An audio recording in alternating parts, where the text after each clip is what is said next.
Greetings, my friends. This is Maerlande, and we come to you with the beginnings of war. Turns 29 and 30 are war preparations.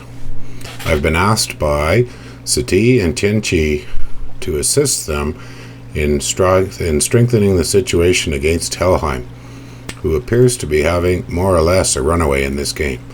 So let's see what's developing. Some site searching. I'm not going to go into detail. Oh, nice time for a bit of extra gold. That's a very handy thing to show up. So let's have a look. We are building a Mind Lord, preparing some troops. Most importantly, we've sent out a lot of scouts with the planned areas for raiding for next turn.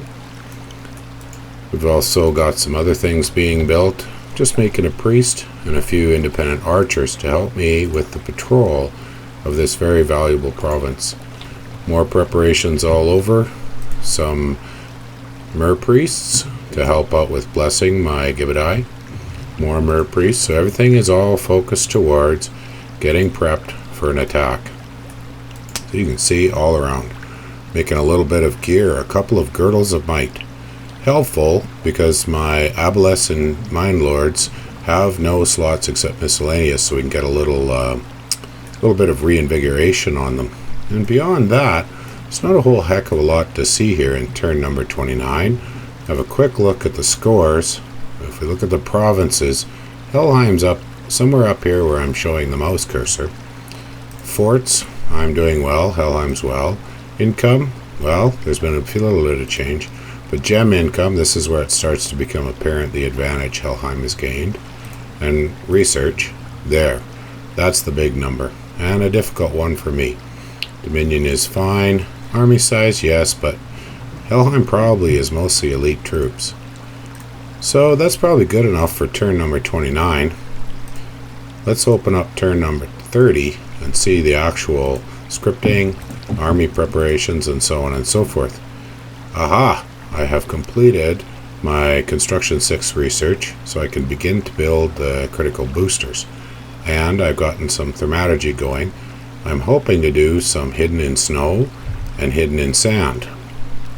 Whoops, that's not thaumaturgy. Thaumaturgy is to get me my astral blasting spells. Click the S key. Paralyze, soul slay, enslave mind, all those helpful things. Okay, enough on the research. But let's see what the actual prep. So, I've got a raid army ready. This one here I've renamed using kind of boring, kind of generic, and I understand we're going to be gone with this stuff in Dominions 4, but I renamed by his paths. It just is helpful for micro, and this game, nothing's really that secret. You'll see I gave him an Astral Pearl. Well, let's have a look why. Open up the scripting. Whoops, wrong province. Open up the scripting. Okay, down here. So I've set up a pair of squads of Gibidai, nice big ones, on fire monsters. I'm assuming, it's just a guess, that Helheim is going to send a little bit of elite powerful troops larger than the others. Fire monsters should target large hit point creatures. I've set my main pack of Polypel spawn front and center on hold attack, hoping that we'll burn off a little of his archery. And you can see here I've set up my couple little squads of Polypel spawn to be up front and soak arrows. Now I've set this guy on Communion Slave, and I'll let him cast whatever thaumaturgy spells he wants to, or whatever water spells, whatever gets in range. Most importantly, I've set this big Mind Lord to Communion Master and Power of the Spheres. Now this will be a tiny reverse communion. I've sent a few other, you can see some other aboleths, because you want at least 2. There's no gain to a reverse communion if you haven't used at least 2 slaves. 2 slaves gives a +1 to all paths of the master, plus the master, by casting Power of the Spheres right here, will be boosting everyone's paths by +1 for all paths. Very, very useful.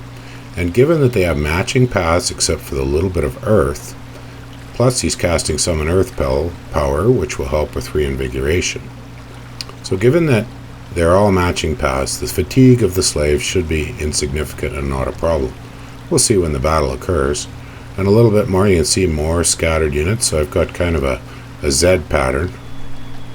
setting up here. And off they go. And like I said, I gave him his pearl. Now this is just a raid. This is not intended to hold territory. So I'm not concerned with being able to hang on to that little bit of swamp here. I just want to knock Helheim a little bit off balance, grab a little extra gold, maybe some gems. You can see here, here's another squad. This is a single with a couple of priests. The priests are bringing some spare gems along, and he's moving to prep for attack in Province 68 here. Now it looks like I didn't really do the right job with my scouts and keep them forward of the lines and progressing. You can see I've set out scouts all over, and they should be all set to retreat. Now a scout set to retreat one province in doesn't do any good. But still, I'm hopefully going to have this province and he'll have a chance to retreat. So here we have two squads. These are probably basically identical. We'll have a quick look. Power of the spheres, some quickness. Help speed up those Gibidai when they get into melee. They'll get more than 1.5 attacks a turn, an attack and a defense boost, all of which is good. Quickness has a pretty small range, so it's not going to get all of them, but it's a useful spell at this point. And same situation, a big pack of polypow in the middle. I'm limited to 5 squads, so that puts some limitations on things. Again, fire monster setup, and some guys up front to soak up some arrows. So we've got a couple of those ready to go. These ones here, and those ones there. And over here, a little bit the same story, but the main force is coming here from the Oriental Sea of Gore. And I see his pretender sitting here. You never know, maybe I'll luck out and snag him. Same sort of setup, it just which corner changes, nothing much. Oh, I didn't set the quickening. That probably would have been a good thing. But this is fine. The choice of what spells to use, given my research, is going to be pretty limited. And it's mostly just using the obelisks to move the troops, because they're magic beings. Otherwise, I wouldn't particularly bother with it. I've got the Nature Mage coming along. He's mainly just bringing some more Gibidai. And I've set him to no orders. It doesn't matter. He's got very few spell choices, so he's just going to go there and then probably run back. And you'll notice, each of these squads, wherever I had one, I put a priest. Basically, to give my Gibidai their blessing of the death weapons. Those death weapons can be no joke. The affliction may or may not matter. It's only really relevant when you're dealing with large monsters you're going to be fighting for a few turns. But the +2 armor negating damage also includes a Dominion's random number, which is 2 6-sided open-ended dice. So that could be a serious chunk of extra damage. 2 plus, on average 7, roughly.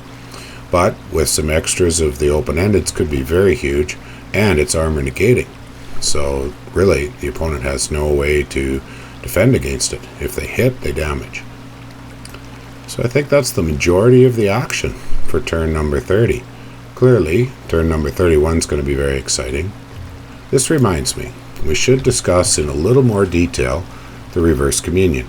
So I've set up a reverse communion with one slave here and a second slave here, both of them abelisks, and the master is the Mind Lord. Now, magi that are up on the map or up on the army setup screen act first. All of magi commanders act from top to bottom. Any magi that act before the master will continue to cast spells each turn, because it's the master's action that stops slave from acting. So if you can use a master at the bottom, it will not stop the other magi from operating. Now fatigue becomes an issue because they share in the master's spell fatigue, but we're not dealing with a lot of encumbrance, casting encumbrance of 3, plus he's going to have very highly boosted paths. So this is going to be pretty moderate fatigue, but they will get fatigued. Could be a risk. I may have sent too few slaves, but we'll watch and see. Practice makes perfect. You can't always be sure that you've got everything right on the money. I don't really do spreadsheet style communion stuff. I could if I really thought it was important, but this is just a fairly fun spectator game, It's not required that I be perfect or have every situation thought through to the nth degree. I've had other games where I've done that. I've made spreadsheets. I've done calculations beforehand. I've tried to optimize everything. This one, I have huge hordes of troops. I can afford to lose a ton. In fact, it's not even a bad thing, because upkeep ends up being a problem. You can see already my upkeep's almost 1,000, and my income's very good with all my overtaxing and patrolling, but still. And I'm going to continue on with all of my basic site searching spells, so on and so forth, and I think if we have a look around, no, not yet, Phaedolith here very soon is going to start forging important boosters. Rings of Sorcery, Starshine Skull Caps. Sorry for the stumble on the words there. And then, I don't remember if I got it yet. I know that in this game there, he is my Earth 2 Mind Lord. He can make the crystal coins. No, not going to do that this turn. I'm a little bit busy, but very soon. So I think we've covered the basics. We'll have a quick look just at the province graph. Well, I don't see much raiding action yet, but I'm pretty sure it's ready to roll out. And I know that Sati and Chenchi talked to me by email.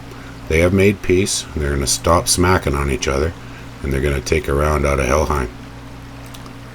So that, my friends, concludes the war preparations of turns 29 and 30.